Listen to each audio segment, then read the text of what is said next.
first record that I bought was the $5.98 EP. If you could transform yourself back to a show, what would it be?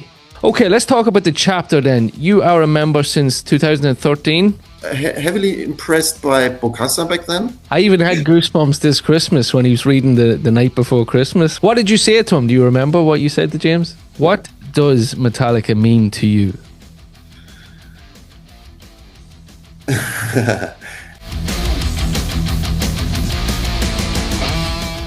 Okay, welcome back to another episode of That Sound Podcast. Today we are joined by Michael all the way in Germany. Michael is a member of the ST Germany Chapter, one of the most prestigious chapters, well known, pop up everywhere all over the world. Michael, how are you? I'm fine. Thank you very much. Thank you for having me on the show. That's very nice. Oh, yes. No, it's a pleasure, man. Especially, we're going to touch a lot of different things here, but the upcoming tour as well. I've been talking to some of the members in your chapter. You know, you guys have the Metallica lined up in Frankfurt and Berlin. I'm really looking forward. I've been to Frankfurt, but it was only for like a couple of hours. So it's going to be my first visit to Germany. So I'm really, really looking forward to drinking some good German beer as well as always good. So, Michael, how did Metallica come into your life? What is your story? What is your path to Metallica? Well, I started actually very, very early through some friends at school. So hard rock metal became popular back then. And of course, the big names came into the game, like Metallica, Ozzy back then, Dio back then. And it somehow turned out that in the summer of 1987, there was a show in Nuremberg, Germany, Monsters of Rock Festival. And a friend of mine at school said, well, we should try to get tickets. I get tickets for this show. And then he got tickets, and then we went. We were both 14, so our parents drove us. Wow. And dropped us off. Awesome parents. Awesome parents. Went to the show, enjoyed the day, and then returned back home in the evening, which was quite a big mess because there were no mobile phones back then. Yeah. And our parents had trouble finding us on the parking lot, of course, because you could not really arrange a spot in advance. And we came there. So many people. So did you listen to any Metallica before going to that show, or did you just like hear about Metallica and go to it, or were you familiar? You were obviously familiar a little bit. I was a little bit familiar. I was not very familiar with it. I bought my first record that I bought was the $5.98 EP. Yes. Back then. So that was, so I basically came into Metallica via the cover songs that they did on this $5.98 EP. And I was a little bit too young to experience the previous releases immediately. So I came in with $5.98 EP and then with Justice.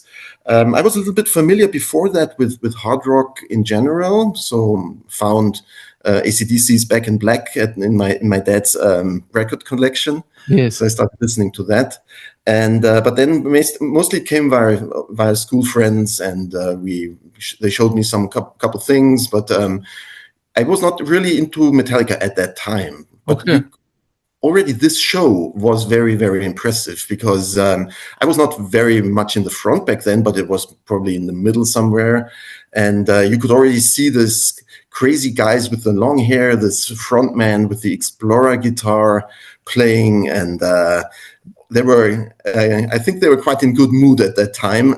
Had a couple beers before that, and they were really in good shape and really played a great show back then. I later got a bootleg from the show, right, to get familiar again with the whole atmosphere, and that left quite an impression. It left such a big impression that next year I went to the Damaged Justice tour. Oh, wow. Yeah, I can only imagine, Michael, what that left on you. Like walking in there at 14 to see these, big, scary, like you said, hairy guys, moshing. And it's just like, it was like probably stepping into a new planet, like seeing a whole new demographic, a new atmosphere. And like, I'm sure it's the same in Germany where, some people might think, like, I have to say, fair play to your parents. That was so cool to drop you off at 14, where some parents be like, oh no, you might get hurt. Go and live, go and learn. That definitely my dad. My dad said, "Of course you go. Of Yeah, course you can brilliant. go." I love that. I think parents now are like too protective. But anyway, yeah, I can only imagine the imprint that that left on your, musical journey. It's so funny too, where so many people I talk to, school is where we all learn. And, not in the books. We learn about life in school. We learn about music in school. We learn about sports in school. But even for my own, memories of school as well, it was the same thing where I found it hard. I don't know about you, Michael, that I dipped my toes into, AC/DC, just happy rock, not heavy, heavy stuff, what would you call it? Mainstream rock. And then I was kind of looking for them friends. Like, I like Metallica, at my age, I was kind of leaning on like Slipknot and, heavier stuff. But I found it hard to find the friends. But then when I went to like secondary school, that's when it all happened. And then you were like, oh, you like Slayer? Oh, you like Megadeth? Oh, you like, okay, it's okay now. And the doors opened and the new world, we stepped in. And it was, Yeah, that's right. Yeah, that's right. And that's also it's a very important time in life, I think, where you get a lot of new impressions and where you think about stuff probably very reasonable for the first time, or some a little bit reasonable about some things first time. And then you have all these influences. So you have a lot of impressions that really shape a long time of your life. yeah. If you're into it, if you stay with it.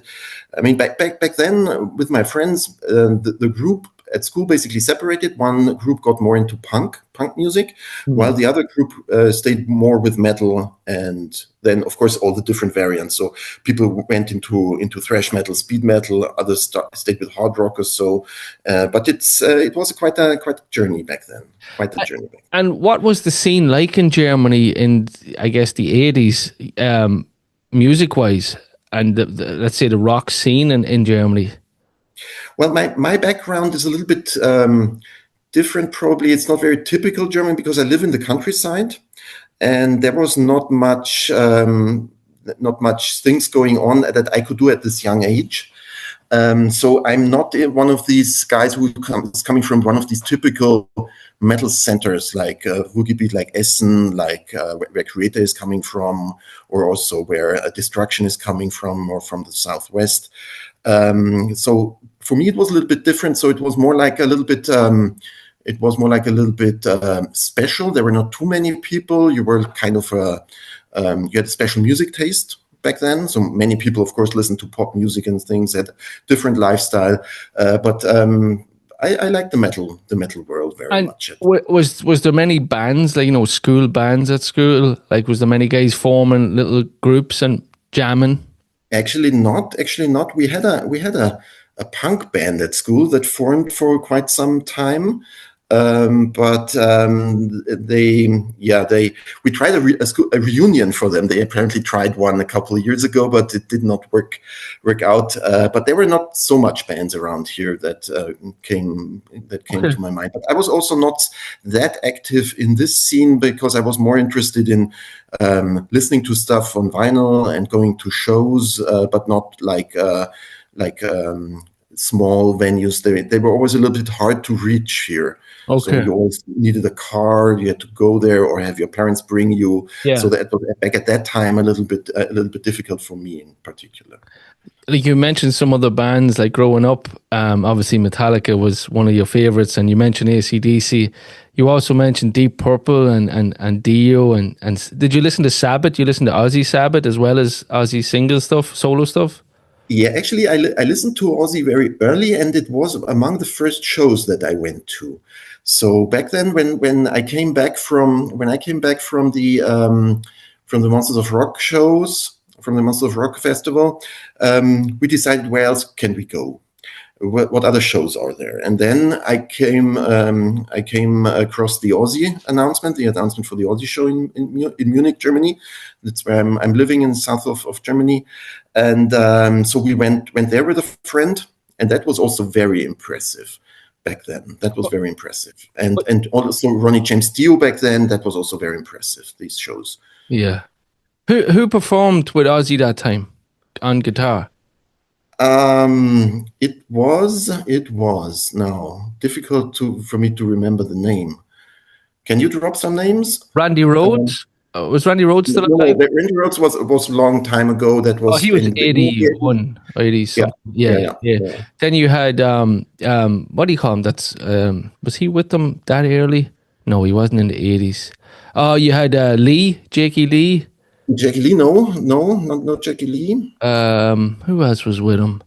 Um 80, that was 87, was it? 88, 87? Yeah, 88, 89. Yeah, yeah. It was hardly what's his name? No, he was way too young, wasn't he? The guy that's with Pantera now. What's his name?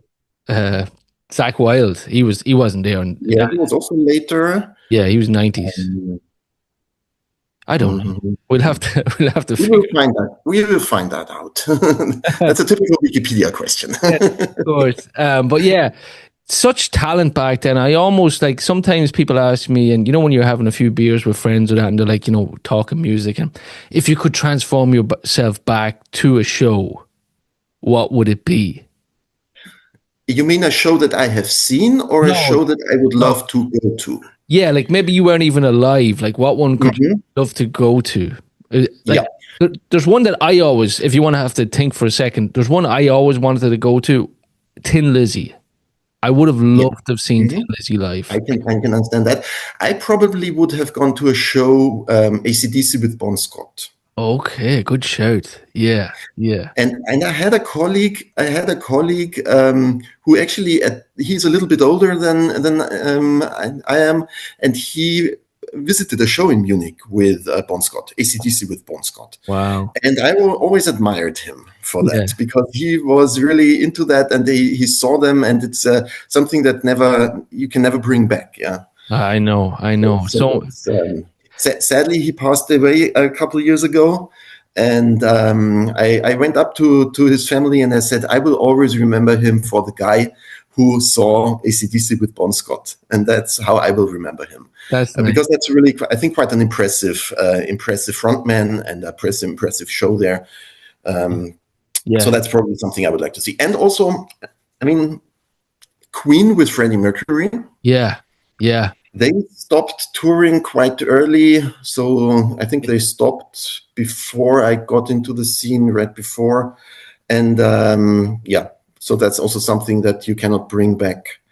And yeah, I think that these are the two most things, and then there are a couple other things that are also Deep, very, Deep Purple, very nice. maybe. You see, probably Led Zeppelin. I mean, Led Zeppelin was probably also very nice. Yeah. Early Black Sabbath, probably. Although I've seen the lineup then on the reunion show, Yes. end of the 90s.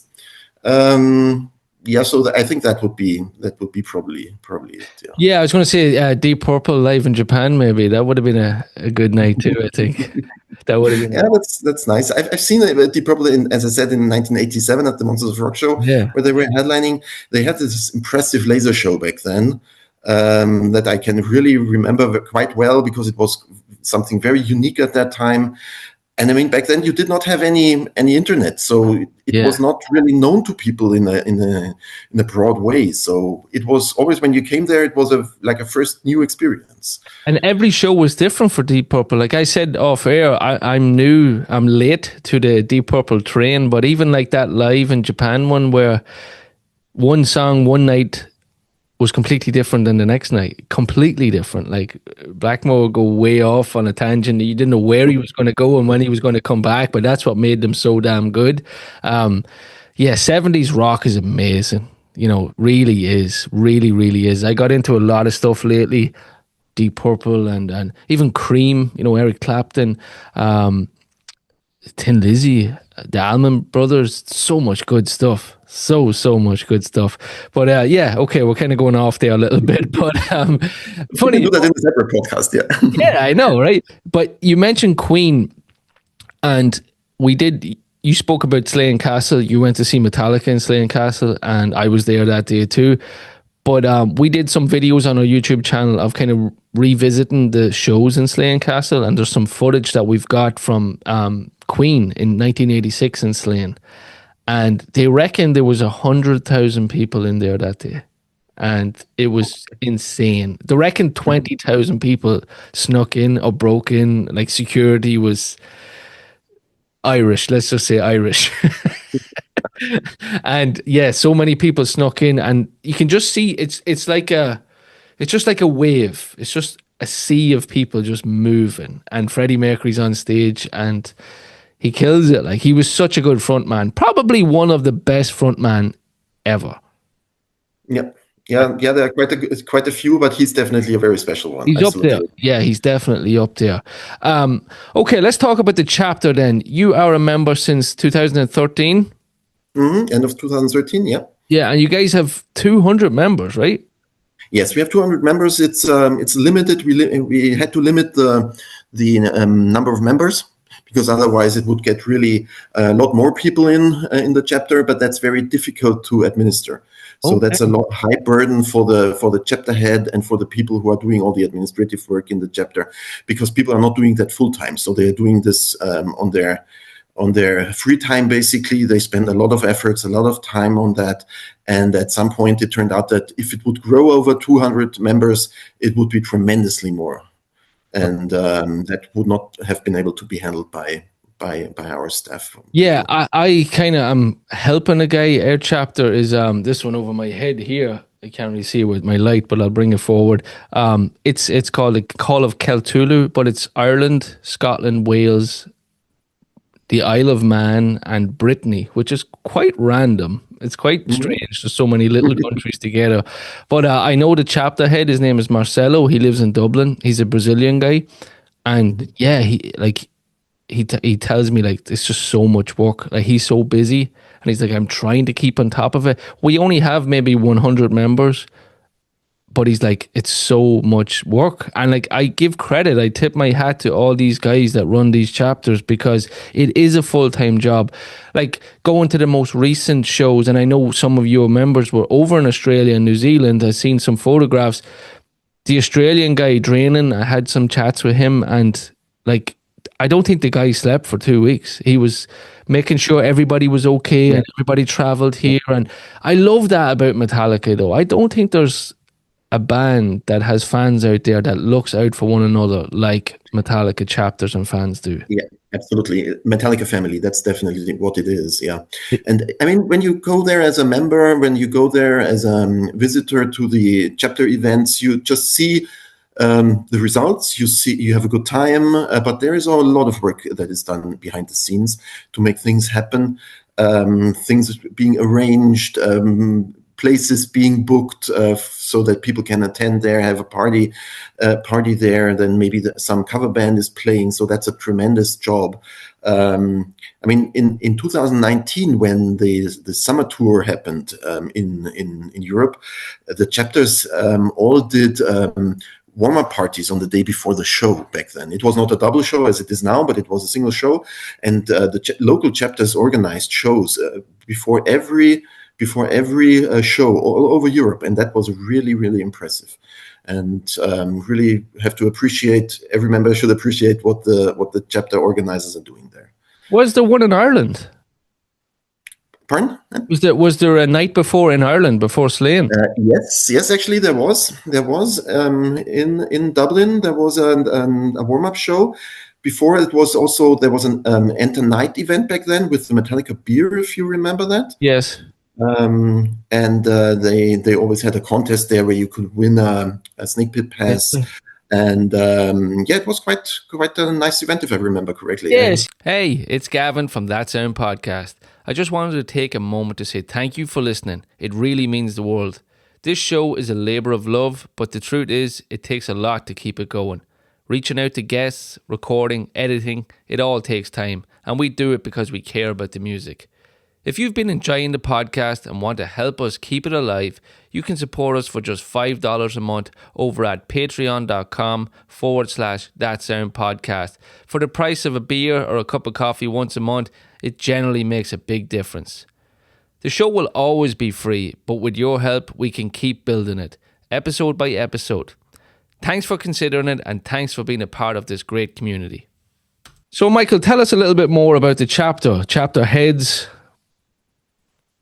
Yeah, we have, as you already heard, we have about 200 members in the chapter, and we have quite a heterogeneous group of people in the chapter. That makes it also very, very interesting.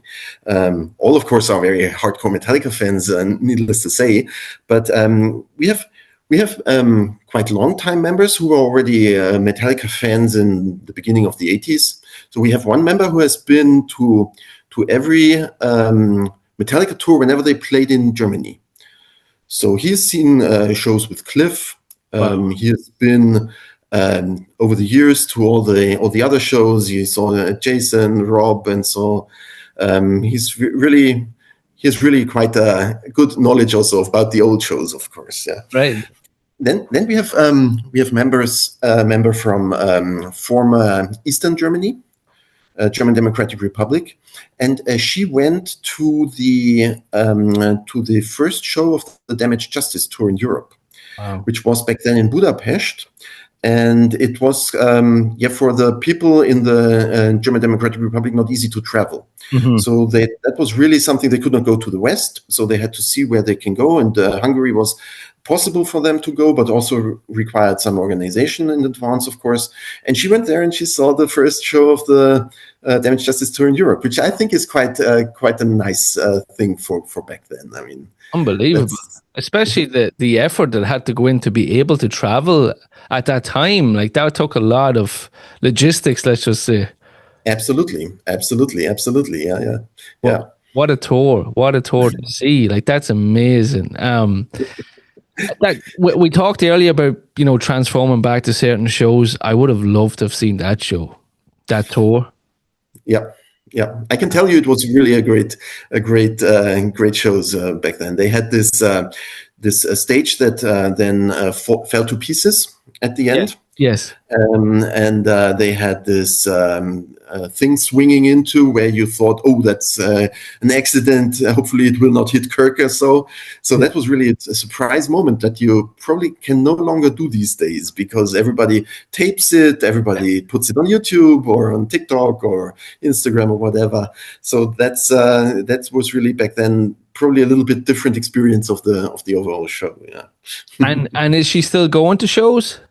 Yes, she's still going to shows. She will also be at the German shows, and if you're lucky, you bump into her. Brilliant. I mean, that's also so quite a nice thing. I mean, many people came into Metallica scene with the Black Album, of course, but there are some veterans who know the early things going and have seen the Metallica shows very early.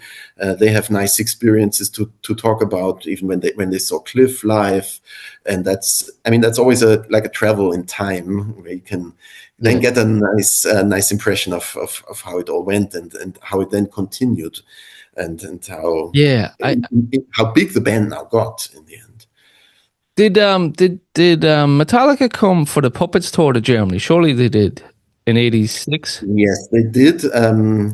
As you know, I got into Metallica a little bit after that, after the Master of Puppets album, but they had a tour announced beginning of '87, in the winter of '87, which was then cancelled. The whole European leg, of course, was cancelled after the accident in Sweden of Cliff, and then they set up later shows during that year with Jason. Because I believe that they played Dublin and Belfast early '86 on the Puppets tour, and I've spoke to some people that were there, and small venues like maybe 1,000 people. Obviously they were still climbing the ranks, but to see Metallica in an indoor venue with 1,000 people must have been insane. I'm sure Budapest was just like that too. Probably it was. Yeah. So and then in the chapter we also have people from various different backgrounds. For some, Metallica is the softest music they listen to. For others, it's the hardest music and the heaviest music that they are listening to. So quite a heterogeneous group of people.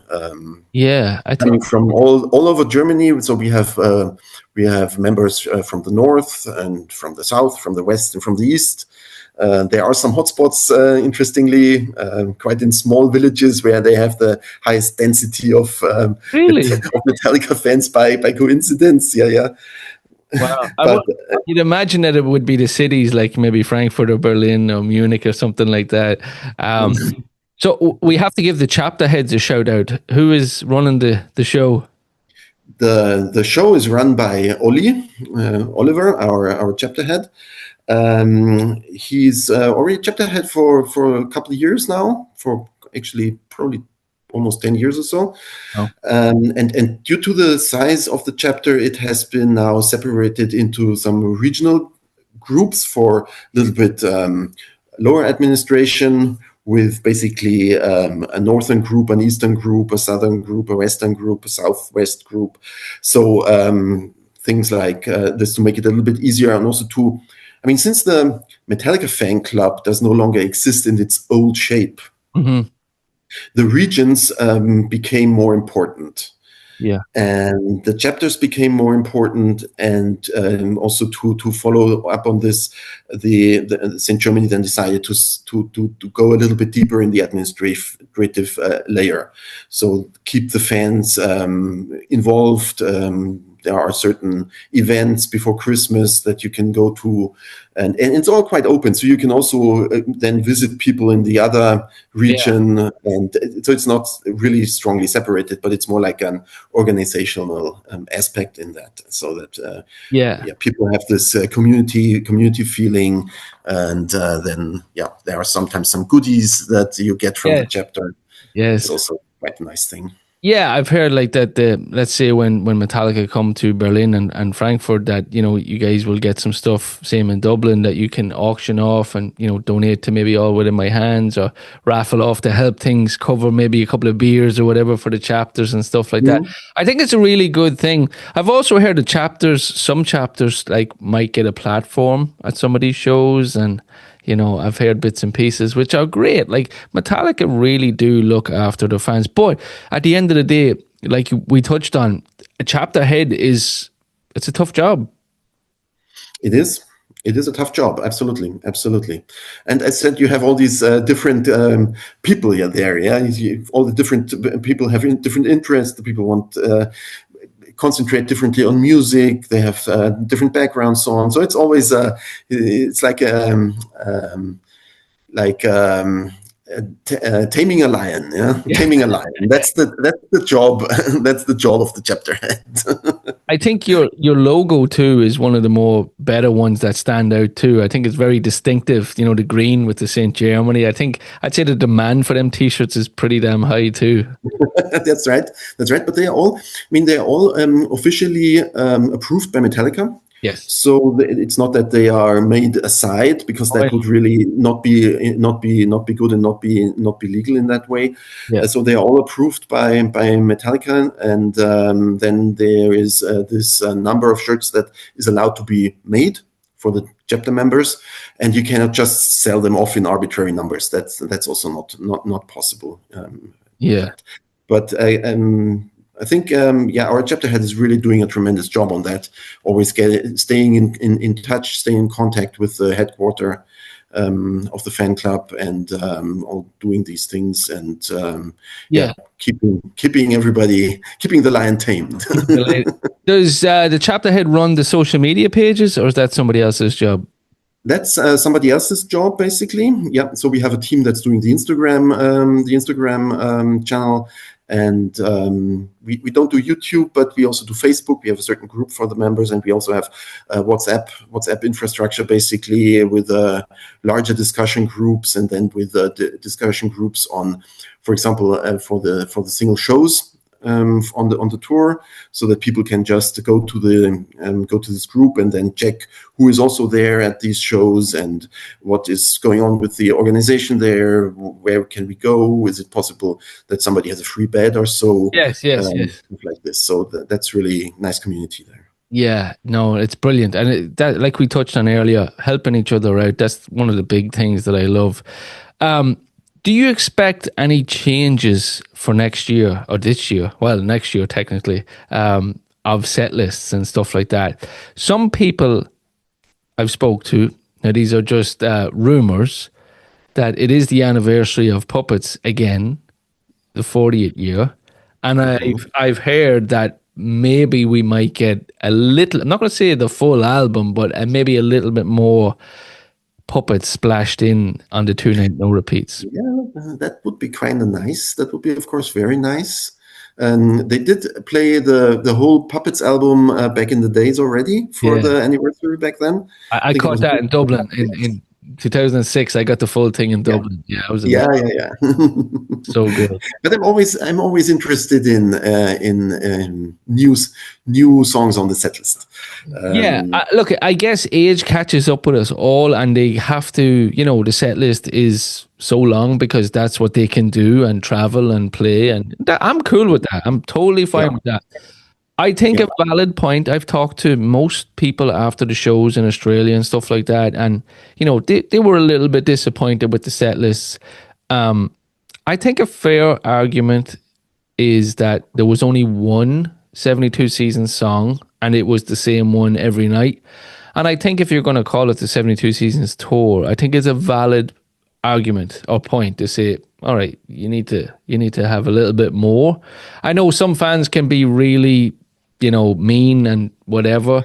They're trying to please everybody. I would say the majority of people that went to Australia were first time that they ever seen Metallica. So playing a bunch of deep cuts is going to be no good to them. They want to hear the hits. And it's impossible to keep everybody happy. But I do hope that there's a slight change for next year. Yeah, that could be indeed happening.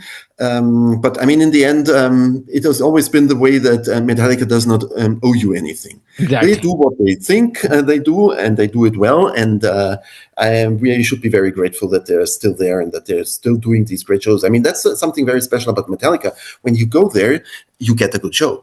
Yeah, I mean, always. You always get a good show, and that's some very high level performance going on there. And if you see what is going on with the crew and how hard they work and how much energy they put into it, it's really tremendous, and it's really a nice experience. So if anybody of the viewers has not been to a Metallica show before, they should go. Definitely. What do you think about the rumors about the Sphere as well? Could happen. Yeah. Could happen. Probably will happen. Yeah. Will be very interesting. I mean, Metallica always has this. They're quite ambitious. Yes. So again, when they will play the Sphere, it will be a very, very great show. So probably take some time for preparation. Again, they put a lot of effort into it, but then again, it will be quite a tremendous show, I'm pretty sure. Yeah, it would be extraordinary. Like the visuals that they could play with all the, the push head stuff back in the day and the modern stuff now, and it would be amazing. It would be so cool. It would be a hell of an experience. I can imagine a tough ticket to get if it does happen. It would be a tough one. Probably. I was going to ask you something else there. So, of all them shows that you've been to, Michael, is there any standout, say, top 2, top 3 shows that you've been to? Yeah, I would probably say the very first show, yes. Of course, in 1987. Of course, that was really, really great. The Damaged Justice tour. I mean, there are not many people who have heard Eye of the Beholder live because they don't play that anymore. No. and then from the later shows, it gets a little bit difficult to really choose some shows. I mean, the S&M2 shows stand out. I was in the 2019. I was in Tartu in Estonia for the show. And that was also very impressive. I was on the rail back then for the first time. I'm usually not a rail guy, so I'm standing somewhere in the crowd. But there I was really, really up on the rail, and that was really, really great experience personally for me. And then, I mean, there are so many great shows. Among 59 shows, there are so many great shows to remember and to talk about. And every show has somewhere its special rank. So I can probably remember most of special things that happened there. Either the weather was terrible, like in Milan in 2019, where it was really raining heavily, Yes. muddy. Yeah. in Donington 2012, where you had this terrible smell coming from the from the lawn there.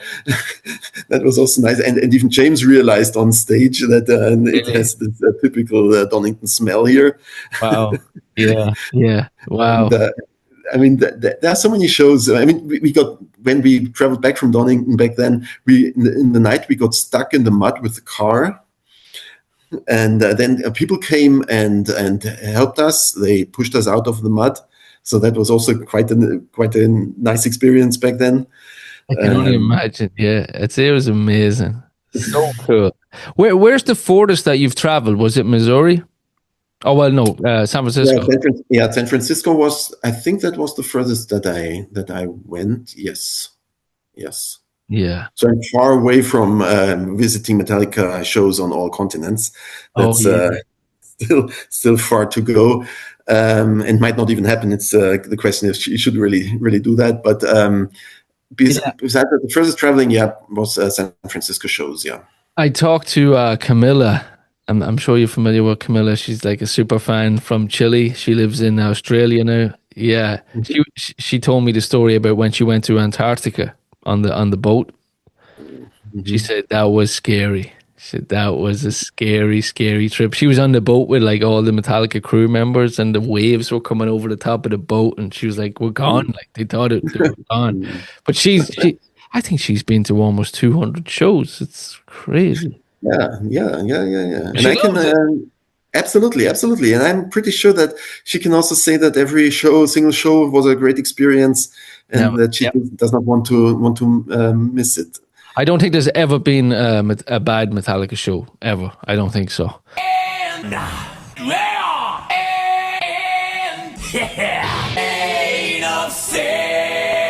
Metallica has always been my love, and I love, there was a certain part of my life where I kind of stepped back from music, and I kind of left it for a few years, and then Metallica was in Slane. I only live like 20 minutes from Slane. I'm like, oh my God. And I got back in then, and then I'm way in now altogether. But yeah, I my friend told me, so I know some guys around Slane Castle, and I know the guy that owns Slane Castle. And he said to me, Gavin, if they're warming up the night before doing sound check, I'll bring you in. So I'm like, oh, I'll be there. So I went to Slane the night before, and he's like, Gavin, they're not here. I'm like, what do you mean they're not here? He's like, they're in Dublin doing the sound check. I'm like, that doesn't make sense.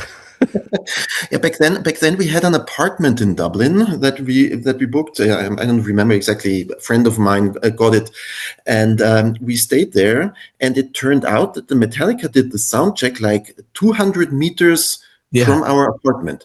But if they don't want you to know it, you will not find out.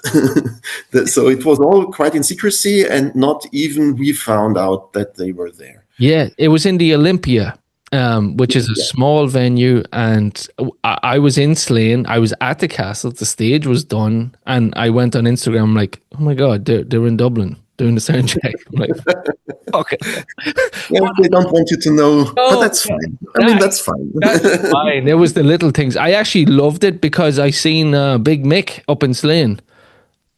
Okay. Yeah, so that was cool. He was just chilling out. Yeah. I seen him walking. I'm like, I know him. yeah, that's quite a nice experience. Yeah. What did you think of Ghost on that tour? It was solid. It was solid. I was heavily impressed by Bokassa back then. Yeah. Because they came on stage, and it was really, really nice.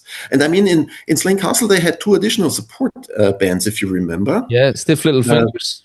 Stiff Little Fingers, yeah. Yeah, I remember that. Yeah, and Thank Club. That's right. Yeah, that's right.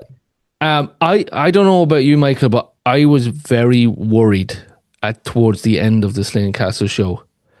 I just felt like there was something. Obviously, we know what happened then after Slane, but I knew something was up. I just felt it. I'm like, James isn't right. There's something wrong. There's something wrong here. I just Yeah, felt it. I felt it in my gut. I'm like, please tell me this is not the last time I'm going to see Metallica. yeah. That was yeah. I mean, you mentioned after the S&M 2 shows when he went back to rehab. Yeah, yeah. Yeah, That was. I mean, he looked very worn out at that time, he did. and it's really really good that he came over that. Oh, So, thank God. yeah, Yeah, thank God. yeah, I was just very, I remember with my buddy Luke, who I do the podcast with, I'm like, this could be the last one we're going to see. There's something. And he's like, you're crazy. I'm like, I'm telling you. He, I think he might have had a slip. And thank God everything's good. He yeah, looks healthy. yeah. I mean, that's very He looks important. happy as ever right now. Like, I think I just did a chat with a guy who was at the Abu Dhabi shows and the Bahrain shows, and even there, he's happy. And a happy James is a happy Metallica. Absolutely, absolutely, absolutely. I mean, back then when I met him at the book signing in St. Louis, Missouri, Yes, tell us about that. and I have an old friend in the St. Louis area, whom I met from a student exchange back in the days, end of the 80s. In his living room, I saw for the very first time the one video Okay. because it was shown on MTV back then for the first time, and I was there with student exchange. I was already a big Metallica fan back then, and then they showed the video, which we videotaped then, and then always put on repeat for at that time. That was very impressive. So I visited my friend there in St. Louis, Missouri, and we got the tickets in advance, and we also got the tickets before for the book signing, and then showed up at the book signing. And there was, of course, a huge queue already, and people queued up, very, very friendly. So there was already this Metallica family thing going on between the fans, and a lot of people from the tour and so on. Nice conversations. And then they opened up the book place, and the first ones came in, and they came out of the bookstore as if they seen a ghost. Yeah. They were very impressed, and I think that's also something that was very, very strong experience for me, because when I came into this bookshop, you could hear James. He was sitting there at his desk signing the books, and you could hear his voice. And I was when you were standing behind the bookshelves, you could not see him, but you could only hear the voice, and Okay. that was very impressive. So you had goosebumps back Oh then. yeah, yeah. I even had goosebumps this Christmas when he was reading the night before Christmas. That was Exactly, exactly, exactly. I put it on for my kids, and my youngest kid is 6, but he's familiar a little bit with Metallica, and I put it on the Alexa or something, and there was no video; it was just the fireplace, And he's like, "Dad, that's James, isn't it?" I'm like, "Yeah, that's James." He's like, "He's scary." He has one of them voices, though, hasn't he? Yeah, yeah. I would love. What did you say to him? Do you remember what you said to James? Well, he immediately started talking, and that got me a little bit off my line, because he was very friendly, and he immediately saw my shirt, the green St. Germany shirt, and said, "Oh, one of the greens." And I said, "Yeah, hi James," and yeah, we are quite a few people here, because there was already 2 friends ahead of me, and that we are quite a few people, and sometimes we take over places when we are so many people there. Yeah. And I thanked him for what he has done for the fans. And he also thanked me for the fans and for the St. Germany support. And that was quite a nice thing. I mean, you don't have so much time to really Yes. talk to him, but that's probably how it also should be. Yeah. So you get this quick impression of him.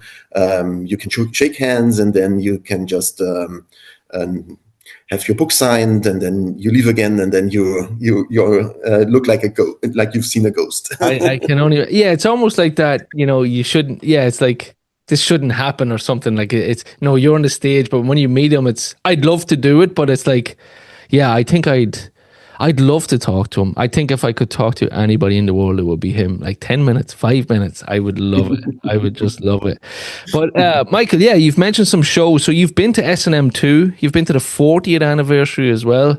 Tell us a little bit about S&M 2. The S&M 2 shows, yeah, end of 2019 shows. They were very they came after this European summer tour, these 25 European summer tours. Back then, I've done 18 shows of these 25 European shows, Wow. and these San Francisco shows were basically an add-on for that, for me. And I originally did not plan to really go, but then one of our members couldn't go because of some flight troubles and some issues. And then he offered the tickets. And then I stepped in and I said, well, can I be the plus one, or can I be with somebody? Do we have a room? Can I get somewhere, someplace? And then I booked the flights. There were some flight troubles. My luggage did not arrive in Oh, time, so I was a little bit reduced in my equipment back then. But it was really nice. I mean, we met already on the night before. Then the night before, we met Ross Halfin right. outside of the Chase Center, because he was doing some photo shoots with Metallica at the soundcheck. And we met him outside. We quickly stepped up to him, asked him if we can take a photo with him, which he agreed to. And that was already a great start. And I mean, this whole weekend was quite impressive, except that my luggage did not arrive. Yeah. But then I got some donations from friends. They helped me out with T-shirts and so on. So that was in the end quite Brilliant. doable in the end. Yeah, I And had the show? Yeah, I had the sorry. pleasure of bumping into Ross Halfin myself in Madrid last year, and yeah, he's a character. He's quite funny. He's straight. Absolutely get it. He's straight. Like it's like there's nothing. He said to me and my friend, he's like, oh, he says he heard our accents. He knew we were Irish. He's like, everywhere I go, there's fucking Irish. He says. In a fun way, in a fun way. And all we did was laugh. We actually had good fun with him. We ended up talking to him like 5 or 10 minutes. He was good. But kind of going off topic before you finish your story, I asked him, like, he doesn't particularly like Metallica music. You mean Ross Halfin or? Ross Halfin, yeah. I don't know. Actually, that was nothing we talked about. We just quickly talked to him and asked him for a picture. I had one of the books signed by him, this Black Album Yes, photo yes. book that he did.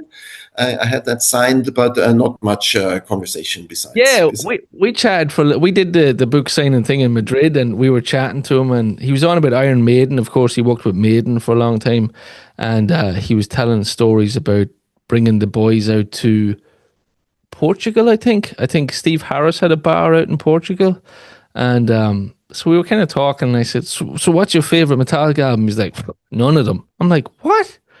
He's like, "Maybe Kill 'Em All. The rest." I'm like, "Are you joking?" He's like, "No, it's a job." He's like, "It's a job. I just shoot them." So that was Yeah, interesting. I heard that it's for the bands and for the artists, it's best if they are not surrounded by fans, but Yes. if they are surrounded by professionals who do their work, and it's not so welcome that there are fans in the crew. That might lead to some issues, Yeah. Yeah. whatever of whatever kind. But Sorry. Go. I mean, Sorry. Go I mean back. that's fine. That's their decision. That's fine. Yeah. Yeah. So sorry, I cut you off. S&M too. Then. Yeah. So yeah, great night. Yeah, SM2 shows. The space solo that still hangs with me. That was really impressive. I mean, the whole Chase Center venue was very impressive back then. I met Ray Burton. Oh wow. I met Ray Burton back then. He was doing a tour through the venue. And then his friend said, "Hey, there's Ray Burton coming up the hallway." And then I just quickly stepped up to him and asked him if he's free for a photo, which he happily agreed. And sadly, it turned out that this was also his last Metallica show because he then passed away at the beginning of 2020. Yeah. So that was also quite a nice experience there to shake hands with him and just to say hi. So yeah, great memories. That for me too, Michael. I think going to Metallica shows and physically watching the band is one thing, but I think the war stories that we tell of traveling and losing luggage and meeting friends and going for a beer or meeting different chapters and going to different tribute. That's maybe more than half for me. I love that.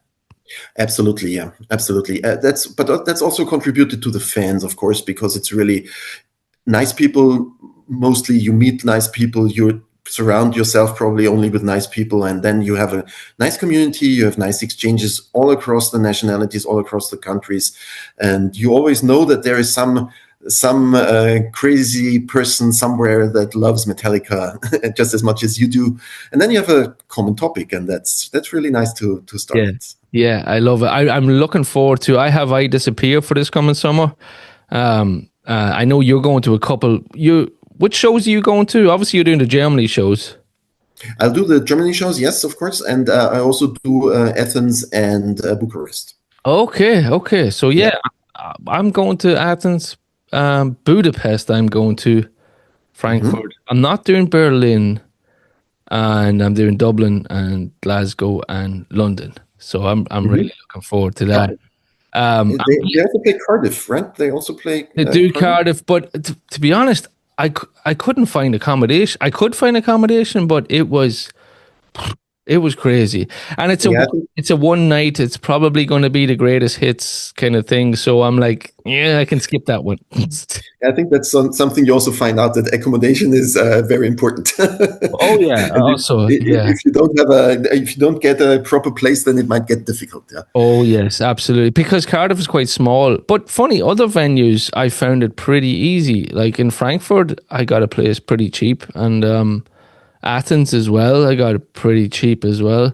But yeah, I've never been to Greece, so like that, you're getting to see new cities, hang out with new people.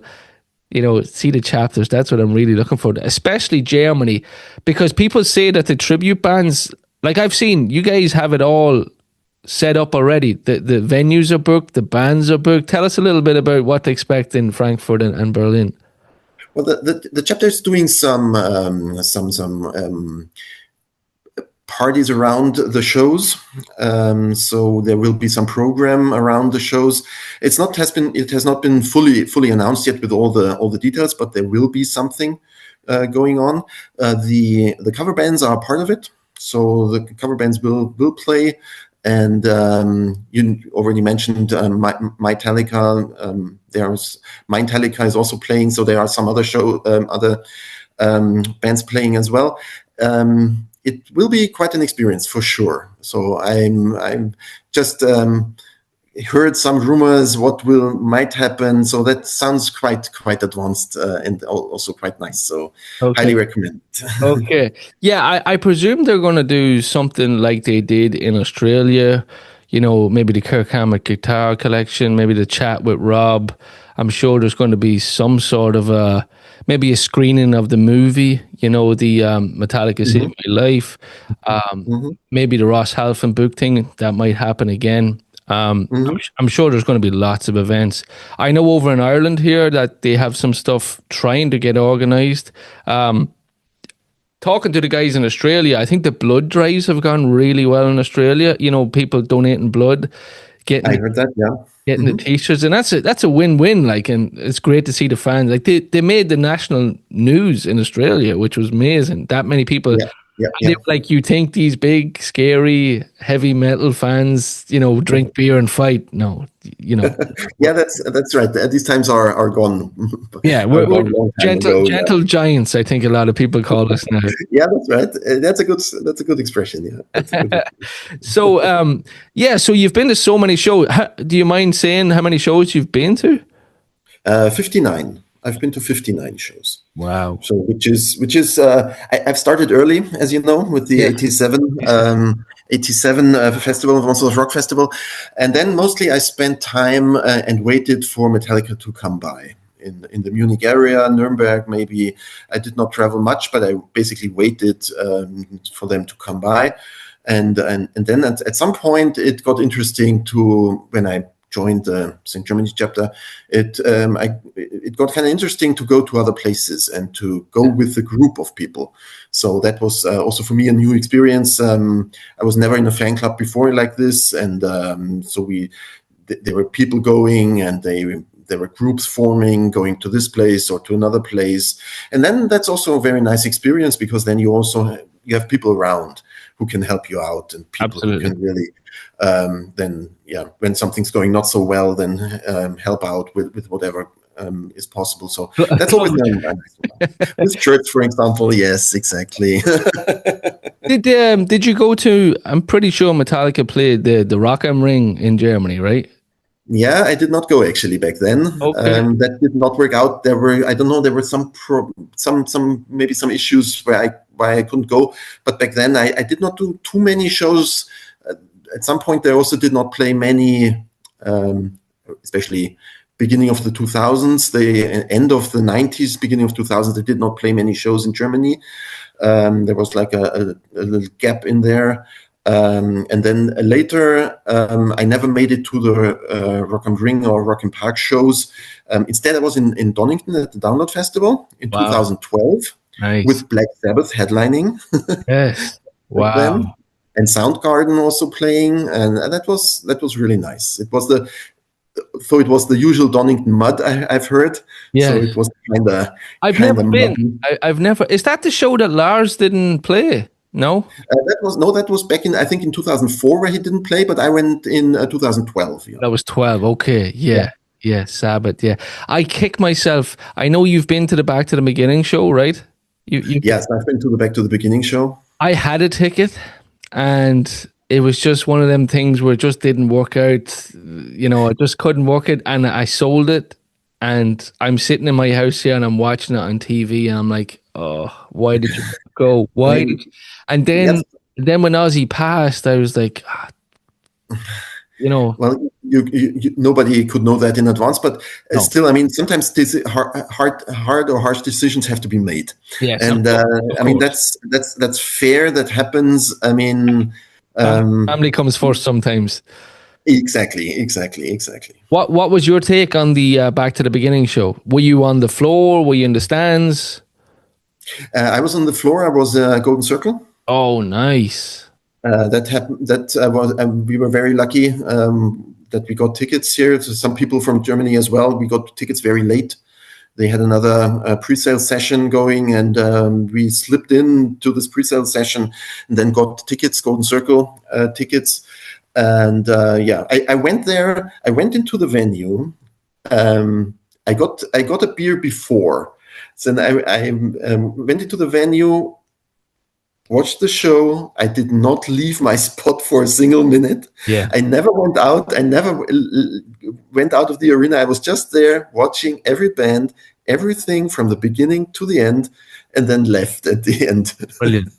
Who And who stood out for you? Obviously, I'm sure Metallica. From watching on TV, Metallica and Sabbath killed it. But for me, there was a couple of boo boos.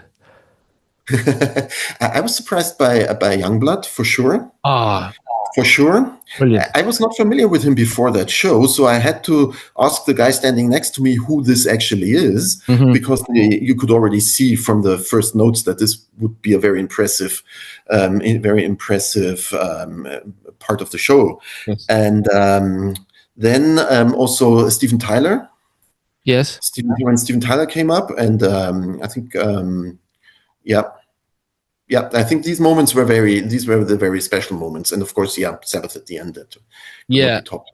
I thought Guns N' Roses were poor. That's a little bit. I'm not sure if that's really fair, because I think they did quite a good job on the covers that they did, and Yeah. they played good covers. And I think it's still a fairly good show. I mean, I've seen Guns N' Roses I think in 1992 in Munich, where they also filmed a part of the Estranged video back then. Okay. In the stadium, in the Munich Olympic Stadium. And I mean, the shows are different, because people are also get different. But for that, what they are doing it a very good show. So they play almost, I think, 3 hours or so nowadays.